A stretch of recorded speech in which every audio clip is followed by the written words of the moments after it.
It looks like another Winter Olympics without NHL players. This is instant analysis presented by Tylenol Rapid Release Gel Caps, rapid release for rapid relief. From the Daily Faceoff, we have Frank Seravalli. Frank, you were one of the first to report that this could be a possibility. Now, is a possibility. What went into the decision, and was it ultimately just about player safety? Player safety is certainly part of it. You had heard players express concerns over the last number of days about what that quarantine or isolation situation would look like in China. No one wanted to spend potentially 3 to 5 weeks in an isolation facility there, especially not knowing what it would look like, how you'd be able to get out. Would you be able to get medevaced out, for instance? The Chinese government not willing to provide a lot of details on that front. Ultimately, Faisal ends up becoming a moot point because the NHL players knew going into this that the agreement with the NHL was centered around getting themselves to Beijing without a material disruption to the NHL schedule. All the talk about the excitement leading up to the Olympics and what that quarantine might look like, all those concerns go by the wayside once we've had now 50 games that have been postponed, upwards of 5% of the NHL's overall season schedule. The players are disappointed, but they were resigned to the fact that there was no alternative here. As much as they wanted to go and would continue all along with those plans, that the NHL was ultimately going to come in here and say, look, as we appreciate, we've bargained with you in terms of getting you there, we just can't make it happen. You mentioned the players, and I look at the Steven Stamkos quote from earlier and how disappointed he was for having potentially his final and only chance to represent Canada at a Winter Games. Was the overall consensus the disappointment, or was there anybody that was like, you know what, hey, we should be still trying to do this? No, I think the overall sense was disappointment because it's going to be a scramble now for the NHL to get in the full 82 game season. I think people have already started to ask questions about how creative the NHL might need to get here in the month of February with that Olympic break in terms of using that to their advantage. Will they need to potentially move some games that were supposed to be played in one city, play them in another, just in order to get all these games in? And so the 82 game season, as I see it at this very moment, is under threat. Players recognize that. They knew that it was going to be a non-starter if that was the case. And so they get it. They may not like it, but they understand it. Look, there are so many other factors at play here, but is this bad for the NHL for a second straight Winter Olympics not having NHL players participate in it?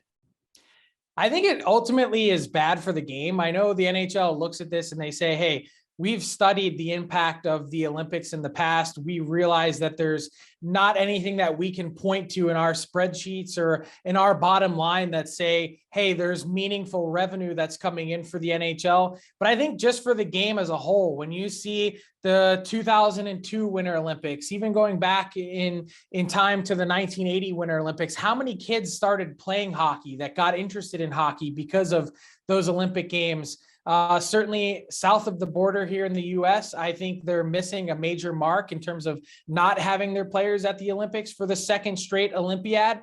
But in this case, the other thing working against the NHL was the time zones. When you're having meaningful US-Canada clashes in best on best competition, and they're dropping the puck at 12:05 Eastern time on a Saturday night, it just doesn't work. It's not getting the most eyeballs on it. So I think if these games, there were a number of things working against them. The pandemic is one, the fact that it was in China is another, the time zone. Had you parked these games anywhere else in the world, I think the NHL would have been way more likely to concede and bend a little bit more.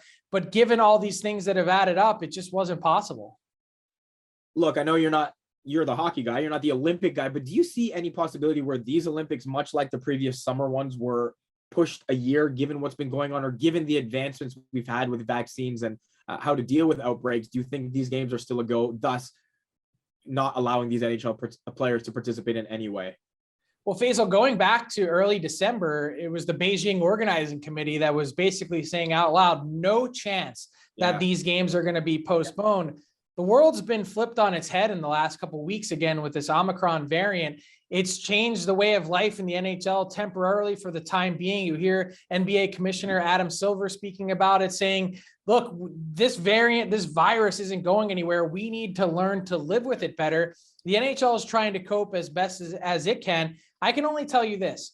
That's the one flickering light of hope for the NHL and its players is that these Olympics get postponed to 2023. We have a way more normal environment. The world has gotten back to more normalcy, as it seemed like we were trending towards last summer. And the NHL finds a way to send its players again. I think they'd have to continue to bargain in good faith with them, given that they've given them this opportunity now. If the games were to be pushed back, I'd have to think that the NHL would be in the same position moving forward. And I can only tell you this, that at the Hockey Canada level, at the USA Hockey level, as much as they're ready and willing to step up and send players to go to the Olympics, fill in Olympic replacements, if you will. In this case, I think a lot of them are holding out hope that there may be some opportunity that exists in 2023 to get a Connor McDavid against an Austin Matthews. How great that would be for the game, and how great that would be for players like you just spoke about, a Steven Stamkos that's missed out, a Sidney Crosby, one more crack at an Olympics. We'd all love to see it. I think we all wish it would happen, but we'll see what happens in the next few weeks. You use the word normal, and it's hard to remember what exactly is just that right now, only that the way we're living is anything but. Frank, we appreciate your time, your insights, and of course, you being here. Thank you.